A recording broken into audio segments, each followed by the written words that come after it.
একদা এক গভীর নীরব রাতে আবু জাহেলের নেতৃত্বে কিছু কাফের নবী মোহাম্মদ সাল্লাল্লাহু আলাইহি ওয়াসাল্লামের বাড়ি ঘিরে ফেলে। প্রত্যেকের হাতে ছিল খোলা তলোয়ার এবং তাদের একমাত্র উদ্দেশ্য ছিল যে যখন হজরত মোহাম্মদ সাল্লাল্লাহু আলাইহি ওয়াসাল্লাম তাহাজ্জুদের নামাজ পড়ার জন্য বাইরে আসবেন তখন তাকে নির্মমভাবে হত্যা করা হবে। অন্যদিকে মহান আল্লাহ রব্বুল আলামিন ফেরেশতা জিব্রাইলকে নবী মোহাম্মদ সাল্লাল্লাহু আলাইহি ওয়াসাল্লামের বাড়িতে পাঠান। ফেরেশতা জিব্রাইল আলাইহিসসালাম এসে হজরত মোহাম্মদ সাল্লাল্লাহু আলাইহি ওয়াসাল্লামকে ঘুম থেকে জাগিয়ে তোলেন এবং বলেন, হে রাসূলুল্লাহ, এই বাড়িতে আর এক মুহূর্তও থাকা সম্ভব নয়। কাফের যোদ্ধারা আপনার বাড়ি ঘিরে ফেলেছে। যখন আপনি বাড়ি থেকে বেরোবেন তখন তারা আপনাকে হত্যা করবে। তাই এখনই আপনাকে এই বাড়ি ছেড়ে মদিনার দিকে হিজরত করতে হবে। এই বলে জিব্রাইল আলাইহিসসালাম অদৃশ্য হয়ে গেলেন। হজরত মোহাম্মদ সাল্লাল্লাহু আলাইহি ওয়াসাল্লামের পাশেই হজরত আলী রাদিয়াল্লাহু আনহু ঘুমিয়েছিলেন।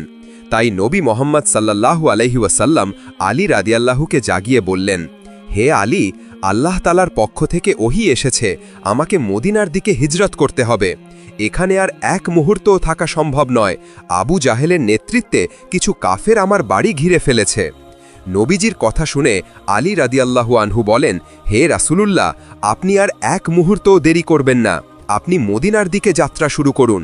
আমি আপনার জায়গায় আপনার চাদর মুড়ি দিয়ে ঘুমিয়ে পড়ব। সকালে কাফের সেনারা এসে আমাকে মোহাম্মদ সাল্লাল্লাহু আলাইহি ওয়াসাল্লাম ভেবে টুকরো টুকরো করে ফেলবে, কিন্তু আমার এতে বিন্দু মাত্র দুঃখ হবে না। আমি বরং আনন্দ অনুভব করব যে আমার মাধ্যমেই আল্লাহ তাআলা তার নবীর রক্ষা করেছেন। অতপর হজরত মোহাম্মদ সাল্লাল্লাহু আলাইহি ওয়াসাল্লাম ঘরের দরজা খুললেন এবং এক মুঠো বালি হাতে নিয়ে সামনের দিকে ছুঁড়ে দিলেন। আল্লাহ রব্বুল আলামিনের অলৌকিক শক্তিতে সেই বালির কণা প্রতিটি কাফের যোদ্ধার চোখে গিয়ে পড়ে এবং তারা ছটপট করতে থাকে। এই সুযোগের সদ্ব্যবহার করে রাসূল মোহাম্মদ সাল্লাল্লাহু আলাইহি ওয়াসাল্লাম বাড়ি থেকে বেরিয়ে যান। অতপর হজরত মোহাম্মদ সাল্লাল্লাহু আলাইহি ওয়াসাল্লাম আবু বকর রাদিয়াল্লাহু আনহুর বাড়িতে পৌঁছে কেবল একবার দরজায় কড়া নাড়েন, সঙ্গে সঙ্গে দরজা খুলে গেল। তখন নবী মোহাম্মদ সাল্লাল্লাহু আলাইহি ওয়াসাল্লাম আশ্চর্যান্বিত হয়ে বললেন, হে আবু বকর, এত গভীর রাতে কেবল একবার কড়া নাড়ার সঙ্গে সঙ্গেই দরজা খুলে দিলে, তুমি কি ঘুমাওনি? তখন হজরত আবু বকর রাদিয়াল্লাহু আনহু বললেন, হে রাসূলুল্লাহ, আজ থেকে 6 মাস আগে আপনি বলেছিলেন যে কোনো একদিন আপনি হিজরত করবেন এবং আপনার হিজরতের সঙ্গী আমি হব। সেই দিন থেকে আজ পর্যন্ত কোনো রাতে আমি বিছানায় পিঠ লাগাইনি।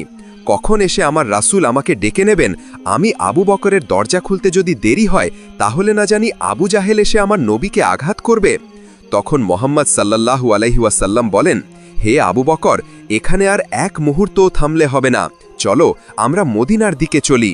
অতপর গভীর নীরব রাতে হজরত আবু বকর রাদিয়াল্লাহু আনহু এবং নবী মোহাম্মদ সাল্লাল্লাহু আলাইহি ওয়াসাল্লাম মদিনার পথে চলতে শুরু করেন। এদিকে আবু জাহেল এবং তার কাফের যোদ্ধারা বুঝতে পারে যে কেউ তাদের চোখে বালি ছুঁড়ে দিয়েছে।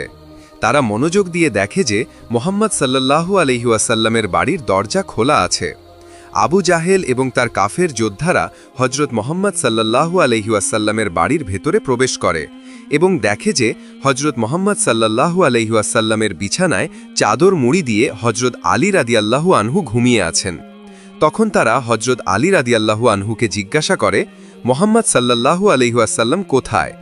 হজরত আলী রাদিয়াল্লাহু আনহু সিংহের মতো জবাব দেন, আমি কি জানি, তোমরাই তো তার পাহারা দিচ্ছিলে, তোমরাই বলো তিনি কোথায়। এই বলে হজরত আলী রাদিয়াল্লাহু আনহু সেখান থেকে চলে যান। এরপর আবু জাহেল এবং তার যোদ্ধারা নবী মোহাম্মদ সাল্লাল্লাহু আলাইহি ওয়াসাল্লামের পায়ের চিহ্ন অনুসরণ করে হজরত আবু বকর রাদিয়াল্লাহু তাআলা আনহুর বাড়িতে চলে আসে। আবু জাহেল হজরত আবু বকর রাদিয়াল্লাহু তাআলা আনহুর বাড়ির দরজায় এসে জোরে জোরে কড়া নাড়তে শুরু করে। তখন হজরত আবু বকর রাদিয়াল্লাহু আনহুর ছোট মেয়ে আসমা দরজা খোলে। আবু জাহেল জিজ্ঞাসা করে, এখানে কি মোহাম্মদ সাল্লাল্লাহু আলাইহি ওয়াসাল্লাম এসেছিলেন? ছোট মেয়ে আসমা জবাব দেয়, আমি তো জানি না, আমি ঘুমাচ্ছিলাম। তখন আবু জাহেল বলল, তোমার বাবা আবু বকর কোথায়? আসমা বলল, আমার বাবা তো বাড়িতে নেই, তিনি কোথায় আছেন আমি জানি না। আবু জাহেল রাগে ফেটে পড়ে এবং ছোট মেয়ে আসমার মাথায় এত জোরে আঘাত করে যে সঙ্গে সঙ্গে আসমার কান থেকে রক্ত বের হতে থাকে এবং আসমা মাটিতে পড়ে চিৎকার করতে থাকে এবং বলতে থাকে, বাবা বাবা, আবু জাহেল আমাকে মারছে। অন্যদিকে নবী মোহাম্মদ সাল্লাল্লাহু আলাইহি ওয়াসাল্লাম এবং হজরত আবু বকর রাদিয়াল্লাহু আনহু মরুভূমির পথ ধরে মদিনার দিকে যাচ্ছিলেন। ঠিক সেই সময় হঠাৎ ছোট মেয়ে আসমার কান্না হজরত আবু বকর রাদিয়াল্লাহু আনহুর কানে পৌঁছে যায়। হজরত আবু বকর রাদিয়াল্লাহু আনহু স্পষ্ট শুনতে পান যে তার মেয়ে আসমা বাবা বাবা বলে চিৎকার করছে। সঙ্গে সঙ্গে হজরত আবু বকর রাদিয়াল্লাহু তাআলা আনহু থেমে গেলেন এবং নবী মোহাম্মদ সাল্লাল্লাহু আলাইহি ওয়াসাল্লামকে বললেন, হে রাসূল আল্লাহ, আমার বাড়িতে মনে হয় আবু জাহেল এসেছে আমার খোঁজে। আমাকে না পেয়ে মনে হয় আমার ছোট মেয়ে আসমার উপর অত্যাচার করছে। তখন নবী মোহাম্মদ সাল্লাল্লাহু আলাইহি ওয়াসাল্লাম কোমল স্বরে বললেন, হে আবু বকর, তুমি কি বাড়ি ফিরে যেতে চাও? হজরত আবু বকর রাদিয়াল্লাহু তাআলা আনহু জবাব দিলেন, হে রাসূলুল্লাহ, আমার ছোট মেয়ে আসমা নয়, আমার পরিবারের প্রত্যেক ব্যক্তিকে যদি আবু জাহেল নির্মমভাবে মেরে ফেলে তবুও আমি আপনাকে ছেড়ে পেছনে যাব না। হে রাসূলুল্লাহ, চলুন, এক মুহূর্ত দেরি করা যাবে না, আমাদের মদিনার দিকে এগিয়ে যেতে হবে। এই বলে হজরত আবু বকর রাদিয়াল্লাহু আনহু এবং নবী মোহাম্মদ সাল্লাল্লাহু আলাইহি ওয়াসাল্লাম মদিনার দিকে এগিয়ে যেতে লাগলেন। অতপর চলতে চলতে একসময় নবী মোহাম্মদ সাল্লাল্লাহু আলাইহি ওয়াসাল্লাম বললেন, হে আবু বকর, সুবহে সাদিক হয়ে গেছে, কিছুক্ষণের মধ্যেই সকাল হয়ে যাবে এবং সকালে কাফের সেনারা আমাদের দূর থেকে দেখতে পারে, তাই চলো কোনো এক জায়গায় আমাদের আশ্রয় নিতে হবে। তখন হজরত আবু বকর রাদিয়াল্লাহু আনহু বললেন, হে রাসূলুল্লাহ, সামনে একটি পাহাড় দেখা যাচ্ছে, সেই পাহাড়ের কোনো এক গুহায় আমরা আশ্রয় নেব। অতপর নবী মোহাম্মদ সাল্লাল্লাহু আলাইহি ওয়াসাল্লাম এবং হজরত আবু বকর রাদিয়াল্লাহু আনহু সেই পাহাড়ে চড়লেন।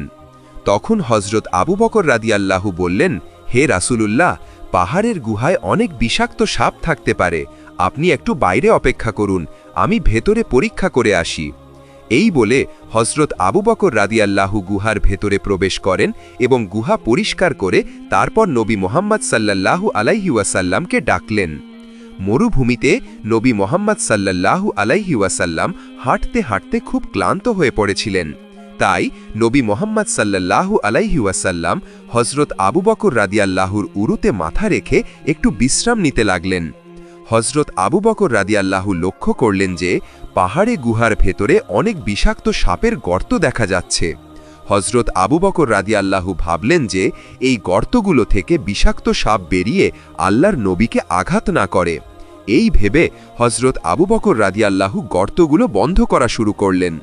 হজরত আবু বকর রাদিয়াল্লাহুর শরীরে একটি চাদর ছিল, তিনি সেই চাদর ছিঁড়ে ছিঁড়ে প্রত্যেকটি গর্ত বন্ধ করা শুরু করলেন, কিন্তু একটি গর্ত বন্ধ করার জন্য তার কাছে চাদর ছিল না। হজরত আবু বকর রাদিয়াল্লাহু তখন সেই গর্তটি নিজের পা দিয়ে চেপে ধরেন, যাতে সেই গর্ত থেকে কোনো বিষাক্ত সাপ বাইরে না বেরোতে পারে। হজরত আবু বকর রাদিয়াল্লাহু সেই গর্তের মুখে দৃঢ়ভাবে পা রেখে তাকে আটকে রেখেছিলেন। সেই গর্তের অন্ধকার গভীরে একটি বিষাক্ত সাপ লুকিয়েছিল। সাপটি বারবার গর্ত থেকে বাইরে আসার জন্য ছটপট করছিল, কিন্তু হজরত আবু বকরের পা তাকে আটকে রেখেছিল। এক সময় সেই বিষধর সাপ তার পায়ে আক্রমণ করে, একবার নয় বরং পরপর 3 বার। তীব্র ব্যথা তার শরীরে ছড়িয়ে পড়ে। হজরত আবু বকর বুঝতে পারেন যে কোনো বিষাক্ত প্রাণী তার পায়ে আক্রমণ করেছে, তবুও তিনি তার পা 1 ইঞ্চিও সরাননি। সাপের বিষ তার শরীরে ছড়িয়ে পড়ে, তার শরীর নীল হয়ে গেল এবং তার চোখ থেকে অশ্রু ঝরতে লাগল। সেই অশ্রুর ফোঁটা যেন হৃদয়ে গভীর ভালোবাসা নিয়ে প্রিয় নবী হজরত মুহাম্মদ সাল্লাল্লাহু আলাইহি ওয়াসাল্লামের গালে পড়ল। সেই মুহূর্তে নবীর ঘুম ভেঙে গেল। তিনি জেগে উঠে চিন্তিত স্বরে বললেন, হে আবু বকর, তোমার কি হয়েছে? তুমি কাঁদছ কেন? তোমার কি পরিবারের কথা মনে পড়ছে? তোমার কি স্ত্রী ও সন্তানদের জন্য মন অস্থির হচ্ছে? তখন হজরত আবু বকর রাদিয়াল্লাহু গভীর ভক্তি ও ভালোবাসা নিয়ে বললেন, ইয়া রাসূল আল্লাহ, হে আল্লাহর প্রিয় নবী, আমি আল্লাহর কসম খেয়ে বলছি যে আমার স্ত্রী, সন্তান বা পরিবারের প্রতি আমার ভালোবাসা কখনোই আপনার প্রতি আমার ভালোবাসার চেয়ে বড় হতে পারে না। আমি কাঁদছি কারণ হয়তো কোনো বিষাক্ত সাপ আমার পায়ে কামড় দিয়েছে। এই কথা শুনে প্রিয় নবী সাল্লাল্লাহু আলাইহি ওয়াসাল্লাম তাৎক্ষণিকভাবে হজরত আবু বকরের পায়ে তার মোবারক মুখের লালা লাগিয়ে দিলেন। আল্লাহ রব্বুল আলামিনের অসীম কুদরতে মুহূর্তের মধ্যে হজরত আবু বকর সাপের বিষ থেকে সম্পূর্ণভাবে মুক্ত হয়ে গেলেন। সেই সময় আবু জাহেলের নেতৃত্বে কাফেররা বাইরেই সেই পাহাড়ে পৌঁছে যায়। তারা নবী মোহাম্মদ সাল্লাল্লাহু আলাইহি ওয়াসাল্লাম এবং হজরত আবু বকর রাদিয়াল্লাহু আনহুর পায়ের চিহ্ন অনুসরণ করে সেই পাহাড়ের গুহার কাছে চলে আসে এবং তারা একে অপরের সাথে বলতে থাকে, কি ব্যাপার, এখান থেকে আর কোথাও পায়ের চিহ্ন দেখা যাচ্ছে না? আবু জাহেল তাদের আদেশ দেয়, তোমরা এই পাহাড়টি ভালোভাবে তল্লাশি করো, নিশ্চিতভাবে এই পাহাড়ের ভেতরেই মোহাম্মদ সাল্লাল্লাহু আলাইহি ওয়াসাল্লাম লুকিয়ে আছেন, তাদের পেলেই তোমরা মেরে ফেলবে। অতপর আবু জাহেলের যোদ্ধারা পাহাড়ের তল্লাশি শুরু করে। তারা তল্লাশি করতে করতে এক সময় সেই গুহার সামনে চলে যায়, যে গুহায় নবী মোহাম্মদ সাল্লাল্লাহু আলাইহি ওয়াসাল্লাম এবং হজরত আবু বকর আশ্রয় নিয়েছেন। মহান আল্লাহ রাব্বুল আলামিনের আদেশে সেই পাহাড়ের গুহার মুখে একটি মাকড়সা এসে জাল বুনে এবং একটি কবুতর সেই পাহাড়ের গুহার মুখে বাসা বানিয়ে ডিম দেওয়া শুরু করে। আবু জাহেলের 2 কাফের যোদ্ধা সেই গুহার কাছে আসে। একজন কাফের যোদ্ধা বলে, আমি নিশ্চিত যে এই গুহার ভিতরেই মোহাম্মদ এবং আবু বকর ঢুকেছেন। দ্বিতীয় কাফের যোদ্ধা বলে, আরে মূর্খ, এই গুহার ভিতরে মানুষ কিভাবে ঢুকবে? তুমি কি দেখছো না যে এই গুহার মুখে মাকড়সার জাল আছে এবং গুহার সামনে একটি কবুতর ডিম দিচ্ছে? যখন কোনো ব্যক্তি এই গুহার ভিতরে প্রবেশ করবে তখন সেই কবুতর সাথে সাথে উড়ে যাবে এবং মাকড়সার জাল ভেঙে যাবে। আবু জাহেলের যোদ্ধারা পুরো পাহাড়ের তল্লাশি করল, কিন্তু নবী মোহাম্মদ সাল্লাল্লাহু আলাইহি ওয়াসাল্লামকে খুঁজে পেল না। তখন তাদের বিশ্বাস হয়ে গেল যে নবী মোহাম্মদ সাল্লাল্লাহু আলাইহি ওয়াসাল্লাম এখানে নেই। এই ভেবে তারা সেখান থেকে ফিরে গেল।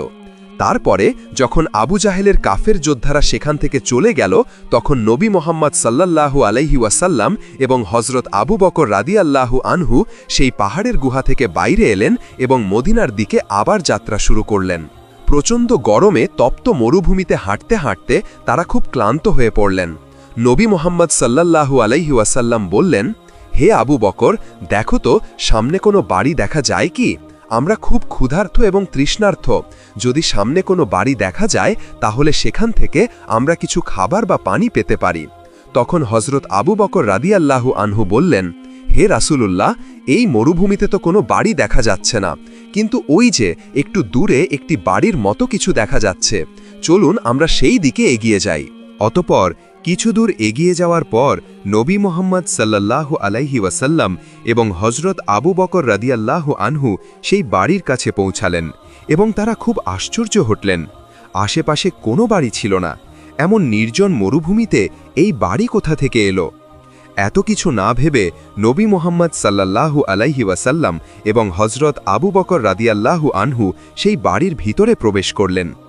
নবী মোহাম্মদ সাল্লাল্লাহু আলাইহি ওয়াসাল্লাম বললেন, হে আবু বকর, দেখো তো বাড়িতে কেউ আছে কি? তখন হজরত আবু বকর রাদিয়াল্লাহু আনহু বললেন, বাড়িতে কেউ আছে কি? আমরা 2 মুসাফির, আমরা খুব তৃষ্ণার্ত এবং ক্ষুধার্ত। সেই বাড়ির ভিতরে একজন মহিলা ছিলেন যার নাম উম্মে মাবদ। উম্মে মাবদ ঘর থেকে উত্তর দিলেন, আপনারা কোথা থেকে এসেছেন? তখন হজরত আবু বকর রাদিয়াল্লাহু আনহু বললেন, আমরা মক্কা থেকে মদিনার দিকে যাত্রা করছি। আমরা মরুভূমিতে হাঁটতে হাঁটতে খুব তৃষ্ণার্ত এবং ক্ষুধার্ত হয়ে পড়েছি। উম্মে মাবদ বললেন, হে পথিক, আমার ঘরে তো কোনো প্রকার খাবার নেই। আমার স্বামী সারাদিন মরুভূমিতে ছাগল চড়ায় এবং সন্ধ্যায় সেই ছাগলগুলো নিয়ে আসে। সেই ছাগলগুলো থেকে সামান্য দুধ পাওয়া যায়। সেই দুধ পান করে আমরা স্বামী স্ত্রীর রাত কাটাই। মহিলার কথা শুনে হজরত আবু বকর রাদিয়াল্লাহু আনহু বললেন, হে বোন, আপনি কি আমাদের একটু পানি দিতে পারেন? আমরা খুব তৃষ্ণার্ত। উম্মে মাবদ তখন বললেন, হে পথিক, আমরা মরুভূমিতে থাকি, এখানে পানি পাওয়া অসম্ভব, কিন্তু যখন আমার স্বামী কাজ থেকে ফিরে আসবেন তখন তিনি একটু পানি নিয়ে আসতে পারেন। আপনারা চাইলে সেই সময় পর্যন্ত অপেক্ষা করতে পারেন। অতপর রাসূলুল্লাহ সাল্লাল্লাহু আলাইহি ওয়াসাল্লাম তার দৃষ্টি ফেরালেন এবং দেখলেন যে উম্মে মাবাদের ঘরের সামনে একটি ছাগল দড়ি দিয়ে বাঁধা আছে। তিনি হজরত আবু বকর রাদিয়াল্লাহু আনহুকে বললেন, হে আবু বকর, তুমি এই মহিলাটির কাছ থেকে অনুমতি নাও, আমরা কি এই ছাগলের দুধ দহন করে পান করতে পারি? হজরত আবু বকর তৎক্ষণাৎ উম্মে মাবাদের কাছে বিনম্র স্বরে বললেন, হে বোন, যদি আপনি আমাদের অনুমতি দেন তাহলে আমরা আপনার এই ছাগল থেকে কিছু দুধ নিয়ে পান করতে চাই।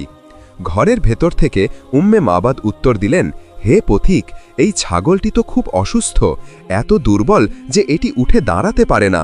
এছাড়াও এটি কখনো বাচ্চাও দেয়নি, তাহলে এই ছাগল থেকে আপনারা দুধ কিভাবে পাবেন? তখন হজরত আবু বকর শান্তভাবে হেসে বললেন, হে বোন, আপনি শুধু অনুমতি দিয়ে দেখুন। হজরত আবু বকরের এই রহস্যময় কথায় উম্মে মাবাদ আশ্চর্যান্বিত ও হতভম্ব হয়ে গেলেন। একটি ছাগল যা এত অসুস্থ যে দাঁড়াতে পারে না, যা কখনো বাচ্চাও দেয়নি, সেই ছাগল থেকে দুধ পাওয়ার কথা, এই অসম্ভব কথা শুনে তার মন বিচলিত হয়ে উঠল। উৎসুক হয়ে তিনি ঘরের জানালা খুললেন এবং এই দুই পথিকের মুখ দেখতে চাইলেন।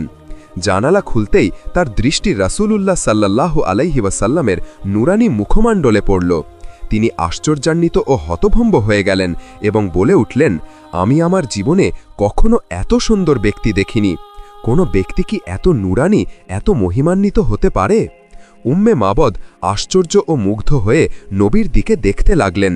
তারপর বললেন, ঠিক আছে, আমি অনুমতি দিলাম। যদি আপনারা এই ছাগল থেকে দুধ দোহন করতে পারেন তাহলে নিশ্চিতভাবে তা পান করতে পারেন। মহিলার অনুমতি পাওয়া মাত্রই রাসূলুল্লাহ সাল্লাল্লাহু আলাইহি ওয়াসাল্লাম হজরত আবু বকরকে বললেন, আবু বকর, তুমি মহিলাটির কাছ থেকে একটি পাত্র নিয়ে এসো। উম্মে মাবাদ তাদের একটি পাত্র দিলেন। নবী বললেন, আবু বকর, এই পাত্রটি খুব ছোট, তুমি আরও বড় পাত্র নিয়ে এসো। উম্মে মাবাদ তখন একটি বড় পাত্র নিয়ে এলেন। রাসূলুল্লাহ সাল্লাল্লাহু আলাইহি ওয়াসাল্লাম সেই বড় পাত্রটি হাতে নিলেন এবং ছাগলের কাছে গেলেন। বিসমিল্লাহ বলে তিনি ছাগলের মাথায় হাত রাখলেন। সেই মুহূর্তে সেই অসুস্থ জীর্ণ ছাগলটি অলৌকিকভাবে সুস্থ হয়ে উঠল। তিনি আবার বিসমিল্লাহ বলে ছাগলের ওলানে হাত বুলালেন। তৎক্ষণাৎ ছাগলের ওলান দুধে ভরে গেল। এত যে দুধের ভারে ছাগল ছটপট করতে লাগল। রাসূলুল্লাহ সাল্লাল্লাহু আলাইহি ওয়াসাল্লাম দুধ দোহন শুরু করলেন এবং সেই বিশাল পাত্রটি ছাগলের দুধে ভরে গেল। তিনি হজরত আবু বকরকে বললেন, আবু বকর, তুমি এই দুধ থেকে পান করো। হজরত আবু বকর বললেন, ইয়া রাসূলাল্লাহ, আপনি প্রথমে পান করুন। নবী বললেন, আবু বকর, এমন কখনো হতে পারে না, তুমি প্রথমে পান করো, তারপর আমি পান করব। ফলে হজরত আবু বকর দুধ পান করলেন এবং তারপর রাসূলুল্লাহ সাল্লাল্লাহু আলাইহি ওয়াসাল্লামও তৃপ্তির সাথে দুধ পান করলেন। কিন্তু আশ্চর্যের বিষয় ছিল যে দুজনের পান করার পরেও পাত্রে এক ফোঁটাও দুধ কম হয়নি, যদিও তারা দুজনেই তৃপ্তির সাথে পান করেছিলেন। এই অলৌকিক দৃশ্যটি উম্মে মাবাদ জানালার পাশে দাঁড়িয়ে দেখছিলেন। তিনি আশ্চর্যান্বিত হয়ে গেলেন। রাসূলুল্লাহ সাল্লাল্লাহু আলাইহি ওয়াসাল্লাম বললেন, আবু বকর, এই দুধ ভরা পাত্রটি তুমি মহিলাটিকে ফিরিয়ে দাও। হজরত আবু বকর পাত্রটি উম্মে মাবাদের হাতে দিলেন। এরপর রাসূলুল্লাহ সাল্লাল্লাহু আলাইহি ওয়াসাল্লাম এবং হজরত আবু বকর মদিনার পথে আবার যাত্রা শুরু করলেন। উম্মে মাবাদ তৎক্ষণাৎ ঘর থেকে বাইরে এলেন। তিনি দেখলেন যে তার পুরো ঘর জান্নাতি সুগন্ধে ভরে গেছে, যেন কোনো স্বর্গীয় সুগন্ধ তাদের ঘরের চারপাশে ছড়িয়ে পড়েছে। রাসূলুল্লাহ সাল্লাল্লাহু আলাইহি ওয়াসাল্লাম এবং হজরত আবু বকর মদিনার দিকে যাচ্ছিলেন। উম্মে মাবাদ পেছন থেকে তাদের দেখছিলেন। তিনি দেখলেন যে তপ্ত মরুভূমির পথে নবী হাঁটছেন এবং একটি মেঘের টুকরা তার মাথার ওপর ছায়া হয়ে সঙ্গ দিচ্ছে। অতপর সন্ধ্যায় উম্মে মাবাদের স্বামী যখন ছাগল চড়িয়ে ঘরে ফিরলেন, তখন তিনি আশ্চর্য হয়ে বললেন, হে উম্মে মাবাদ, আজ আমার ঘরে কি হয়েছে? আমি জান্নাতি সুগন্ধ পাচ্ছি। আমার ঘরের চারপাশে যেন স্বর্গীয় সুগন্ধ ছড়িয়ে পড়েছে। আজ কি হয়েছে এখানে? উম্মে মাবাদ তখন বললেন, হে আমার স্বামী, আজ আমাদের বাড়িতে এক অলৌকিক ও আশ্চর্যজনক ঘটনা ঘটেছে। মক্কা থেকে দুজন মহান ব্যক্তি এসেছিলেন। তাদের মধ্যে একজনের সৌন্দর্য এত অনুপম যে কিয়ামত পর্যন্ত তার প্রশংসা করলেও তা শেষ হবে না। আরও আশ্চর্যজনক বিষয় হল, আমাদের যে ছাগলটি অসুস্থ ও জীর্ণ ছিল, সেই মহান ব্যক্তি তার শরীরে হাত বুলিয়ে দিতেই ছাগলটি সুস্থ হয়ে গেল। যে ছাগলটি কখনো বাচ্চা দেয়নি, তার হাতের স্পর্শে তার স্তন দুধে ভরে গেল। তিনি এত দুধ দহন করলেন যে কোনো গরুও এত দুধ দিতে পারে না। উম্মে মাবাদের স্বামী আশ্চর্যের সাথে বললেন, হে উম্মে মাবাদ, ইনি সেই মহান ব্যক্তি যার জন্য আমি অপেক্ষা করছিলাম। তাকে খুঁজে বের করার জন্যই আমি এই মরুভূমিতে ঘর তৈরি করেছি। আমি তাওরাতে পড়েছি যে মক্কায় একজন নবী আসবেন, যিনি শেষ জামানার শেষ নবী হবেন। তিনি মক্কা থেকে হিজরত করে মদিনায় যাবেন। তার সাথে দেখা করার জন্যই আমি এখানে বসবাস শুরু করেছি।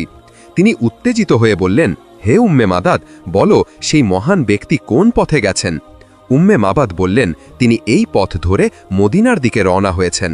তৎক্ষণাৎ উম্মে মাবাদের স্বামী সেই পথে দৌড়ালেন রাসূলুল্লাহ সাল্লাল্লাহু আলাইহি ওয়াসাল্লামের সাথে দেখা করার আশায়।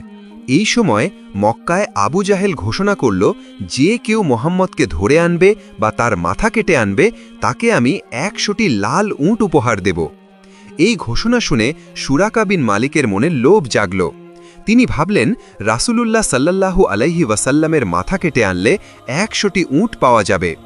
তৎক্ষণাৎ তিনি ঘোড়ায় চড়ে নবীজির পিছু ধাওয়া করতে বেরিয়ে পড়লেন। মরুভূমির পথে দৌড়াতে দৌড়াতে এক সময় তিনি রাসূলুল্লাহ সাল্লাল্লাহু আলাইহি ওয়াসাল্লাম এবং হযরত আবু বকরকে মদিনার দিকে এগিয়ে যেতে দেখলেন। সুরাকা নিজের ঘোড়াকে আরও দ্রুত দৌড়ানোর চেষ্টা করলেন, কিন্তু মুহূর্তের মধ্যে তার ঘোড়ার পা বালিতে আটকে গেল। ঘোড়া একদমই এগোতে পারছিল না। সুরাকা ঘোড়া থেকে নেমে তীর বের করে রাসূলুল্লাহ সাল্লাল্লাহু আলাইহি ওয়াসাল্লামের দিকে ছুড়লেন, কিন্তু আশ্চর্যজনকভাবে তার ছোড়া প্রত্যেকটি তীর নিষ্ক্রিয় হয়ে গেল। কোনোটি নবীজির দিকে এগোল না। সুরাকা ঘোড়ায় চড়লেন এবং নবীজিকে ধরার জন্য ঘোড়া দৌড়িয়ে দিলেন, কিন্তু আবারও ঘোড়ার পা বালিতে ডুবে গেল। এবার এত গভীরে যে ঘোড়ার পিঠ পর্যন্ত বালিতে ডুবে গেল। সুরাকা আবারও নামলেন এবং তীর ছুড়লেন, কিন্তু আগের মতোই সব তীর ব্যর্থ হল। তখন সুরাকা বিন মালিকের মনে হল যে নিশ্চিতভাবে এই দুজনকে কেউ রক্ষা করছে, অন্যথায় তার মতো শক্তিশালী যোদ্ধার হাত থেকে তারা কিভাবে বাঁচতে পারেন। তিনি দূর থেকে আওয়াজ দিলেন, ইয়া মোহাম্মদ। নবীজি সাল্লাল্লাহু আলাইহি ওয়াসাল্লাম তার আওয়াজ শুনে থেমে গেলেন। সুরাকা দৌড়ে নবীজির কাছে পৌঁছালেন এবং বললেন, হে মোহাম্মদ ইবনে আবদুল্লাহ, আমি আপনাকে মারতে এসেছিলাম, কিন্তু এখন আমার মনে হচ্ছে আপনাকে উপর থেকে কেউ বাঁচাচ্ছে। আপনার জন্য আমার শুভকামনা, আপনি নিরাপদে মদিনা পৌঁছে যান। এই বলে সুরাকা কিছু খাবার এবং পানি নবীজিকে দিতে চাইলেন, কিন্তু রাসূলুল্লাহ সাল্লাল্লাহু আলাইহি ওয়াসাল্লাম তা গ্রহণ করলেন না। তিনি বললেন, তোমার দেওয়া খাবার বা পানির কোনো প্রয়োজন আমার নেই, তবে আমি তোমাকে অনুরোধ করছি যে আমি মদিনার পথে বেরিয়েছি এই কথা তুমি কাউকে বলো না। সুরাকা সেখান থেকে বিদায় নিয়ে মক্কার দিকে ফিরে গেলেন। ওদিকে মক্কায় ফিরে সুরাকা দেখলেন যে শত শত মক্কাবাসী 100 উটের লোভে রাসূলুল্লাহ সাল্লাল্লাহু আলাইহি ওয়াসাল্লামের মাথা কাটতে বেরিয়ে পড়েছে। সুরাকা তাদের থামিয়ে বললেন, তোমরা কোথায় যাচ্ছ? তারা বলল, মোহাম্মদের মাথা কাটতে। তখন সুরাকা বললেন, এখানে মোহাম্মদ নেই, আমি অনেক দূর পর্যন্ত গিয়েছিলাম, কিন্তু তাকে কোথাও পাইনি। তার কথা বিশ্বাস করে সবাই মক্কায় ফিরে গেল। অন্যদিকে মদিনার লোকেরা রাসূলুল্লাহ সাল্লাল্লাহু আলাইহি ওয়াসাল্লামের আগমনের জন্য অধীর আগ্রহে অপেক্ষা করছিল। রাসূলুল্লাহ এবং হযরত আবু বকর 8 দিন ধরে মরুভূমির পথ অতিক্রম করতে থাকলেন। মদিনার শিশুরা নবীজির নুরানি চেহারা দেখার আশায় খেজুর গাছের ডালে চড়ে মরুভূমির পথে তাকিয়ে থাকত। একদিন দুপুরে তীব্র রোদে মদিনার লোকেরা নবীজিকে স্বাগত জানানোর জন্য সীমান্তে অপেক্ষা করছিল। একজন ইহুদি কোনো কাজে পাহাড়ে উঠেছিল। সেখান থেকে সে দেখল যে মরুভূমির পথে দুজন সাদার পোশাক পরা ব্যক্তি এগিয়ে আসছে। তার মনে কোনো সন্দেহ রইল না যে এই দুজনের মধ্যে একজন নিশ্চিতভাবে রাসূলুল্লাহ সাল্লাল্লাহু আলাইহি ওয়াসাল্লাম। সে তাৎক্ষণিকভাবে পাহাড় থেকে নেমে মদিনায় খবর ছড়িয়ে দিল, যার জন্য আমরা অনেক দিন ধরে অধীর আগ্রহে অপেক্ষা করছিলাম, তিনি এসে গেছেন।